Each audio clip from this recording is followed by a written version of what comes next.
In November of 2001, Microsoft spent over $2 billion building a digital fortress and accidentally handed the key to the open-source community.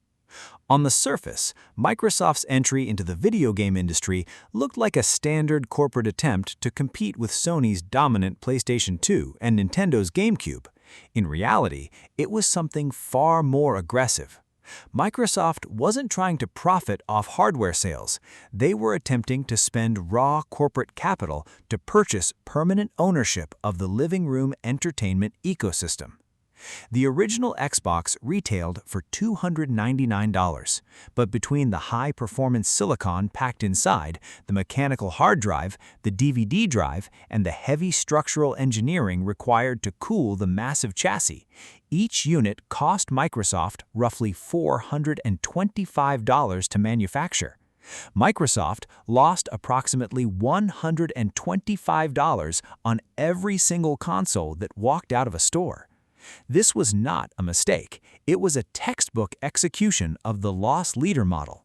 In the console industry, hardware is designed to enter homes at a discount. The implicit economic contract between manufacturer and consumer is straightforward.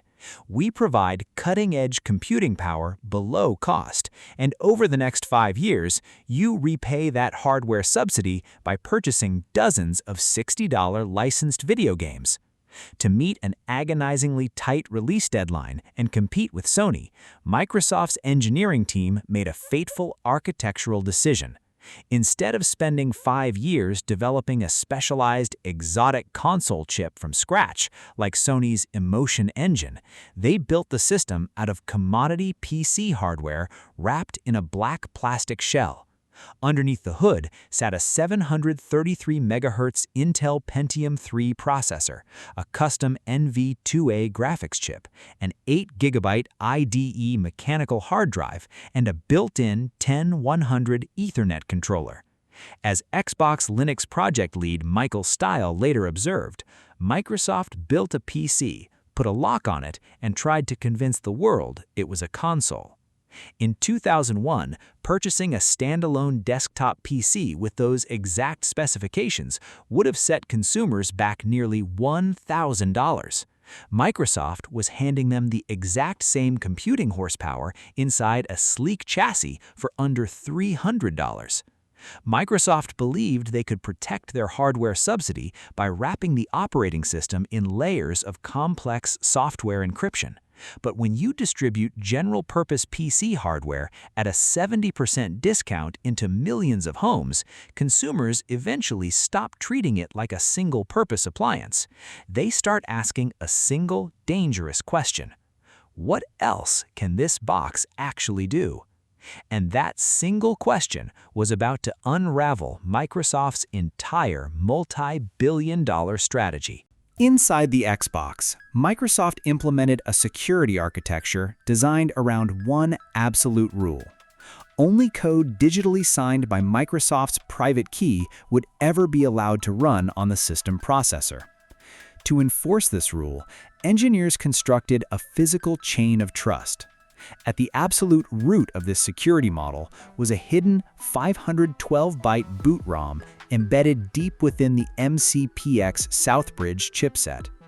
When you pressed the power button, this hidden memory chip initialized, decrypted the secondary bootloader using an RC4 encryption algorithm, and handed control over to the main CPU. If any file along the boot sequence failed cryptographic validation, the console immediately aborted startup. On paper, the system was mathematically bulletproof. It didn't rely on a single lock, but on an interdependent sequence of cryptographic checks that would all need to fail simultaneously for the system to be compromised. However, security architectures rarely fail in clean, theoretical ways on paper. They fail along physical boundaries. And the person who discovered Microsoft's fatal mistake was a 26-year-old MIT graduate student named Andrew "Bunnie" Huang. Huang didn't approach the Xbox as a pirate trying to bypass software licenses. He approached it as a physical scientist studying hardware behavior. He realized that while software encryption can be mathematically perfect on paper, instructions eventually have to travel across physical motherboard traces as electrical pulses, and physical traces obey the laws of physics. As Huang famously summarized, security through obscurity fails the moment data travels across physical copper. Microsoft's secret boot ROM had to transmit its unencrypted decryption instructions to the processor across tiny copper traces on the motherboard known as the low pin count or LPC bus. Using roughly $50 worth of off-the-shelf equipment, a custom breakout board, high-speed signal probes, and an inexpensive field programmable gate chip, Huang tapped directly into those exposed motherboard lines. When he turned the console on, his custom sniffer intercepted the raw binary signals flying across the motherboard copper at 33 MHz. In a fraction of a second, the secret 128-bit key was captured directly from physical memory. The cryptographic chain of trust holding the Xbox locked was permanently shattered. When Huang attempted to publish his academic findings, publisher John Wiley & Sons backed out under legal threats from Microsoft under the Digital Millennium Copyright Act. Undeterred, Huang self-published his research through No Starch Press in the landmark book Hacking the Xbox, establishing a historic legal and technical precedent for open-access security research. The physical hardware was wide open, but what open-source developers did next proved far more catastrophic to Microsoft's bottom line. Once the physical LPC bus exploit was published, the Xbox stopped being an impenetrable black box. It became a transparent sequence of observable hardware instructions. What made Microsoft's position critical was not just a single hardware vulnerability, but a sudden cascade of software flaws discovered across the operating environment. Open-source developers began inspecting every soft spot in the system, searching for unvetted input vectors. They found them in the most unexpected places. First came dashboard font exploits, famously remembered in hacker lore as Bert and Ernie and Habibi bugs. Developers discovered that the stock Xbox dashboard did not properly validate interface font files before rendering text to the screen. By feeding the system malformed font file headers, they triggered a buffer overflow, tricking the console into executing unsigned code straight from RAM. Then came save game stack overflows. In commercial titles like Splinter Cell, MechAssault, and 007 Agent Under Fire, game developers had left input handling vulnerabilities inside internal save file loading routines. By placing a specially crafted, corrupted save file onto a standard Xbox memory card, users could force the game engine to crash and execute softmod installers straight into the console's BIOS memory. Overnight, the technical barrier to hacking an Xbox collapsed completely. You no longer needed soldering irons, FPGA chips, or physical mod chips like the Aladdin or Executor. Anyone with an inexpensive memory card adapter and a rented copy of Splinter Cell could permanently softmod their Xbox in under 2 minutes. Microsoft's multi-billion-dollar security vault had been opened entirely from within its own approved software environment. By 2002, Xbox modding had transformed from isolated university experimentation into a massive global movement. Software exploits spread rapidly across early internet forums, while technical communities traded specialized software tools, custom BIOS files, and dashboard replacements. Unlocked consoles ceased behaving like locked video game devices. They were now compact, high-performance $300 desktop computers running full Linux distributions like Mandrake and Debian. Universities bought racks of subsidized Xboxes to construct low-cost parallel processing computer clusters.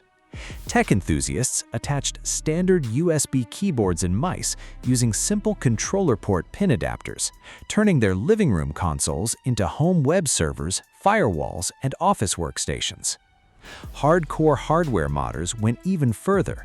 They bought broken Xbox motherboards, desoldered the extra RAM chips, and hand-soldered them onto empty surface mount pads left on consumer motherboards. This upgraded stock consoles from 64 megabytes to 128 megabytes of memory, giving the machine the overhead required to run complex desktop applications. If you're enjoying this deep dive into technical history, take a moment to subscribe and hit the like button. It supports independent research and keeps these technical documentaries completely unsponsored. For Microsoft's finance team, this economic reality was a waking nightmare. The fundamental math of the loss leader model had completely inverted.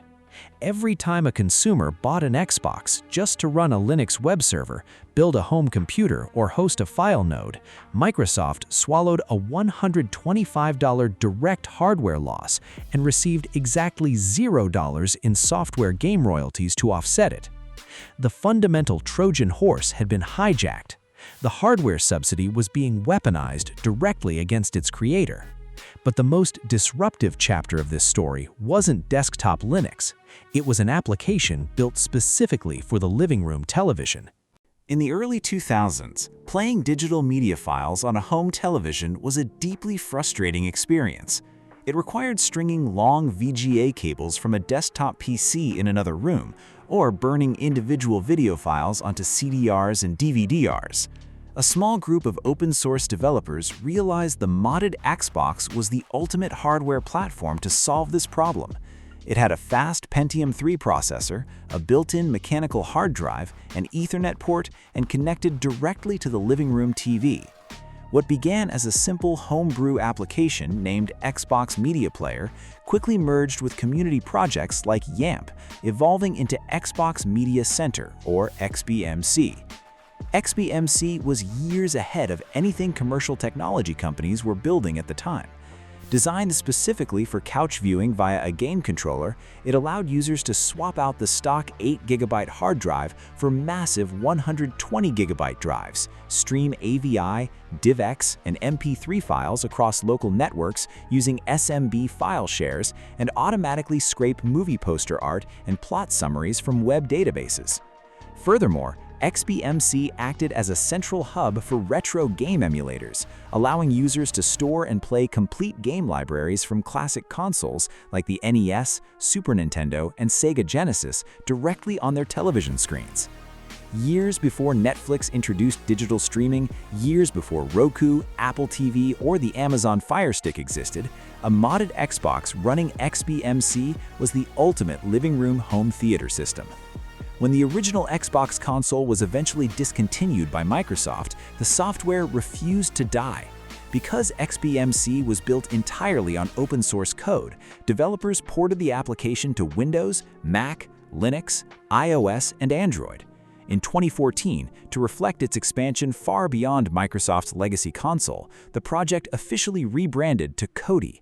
A software project birthed inside an exploited game console outlived its host hardware entirely, establishing the poster grid interfaces, metadata scraping systems, and user interface paradigms that define modern streaming platforms today. Microsoft did not watch their hardware ecosystem unravel passively.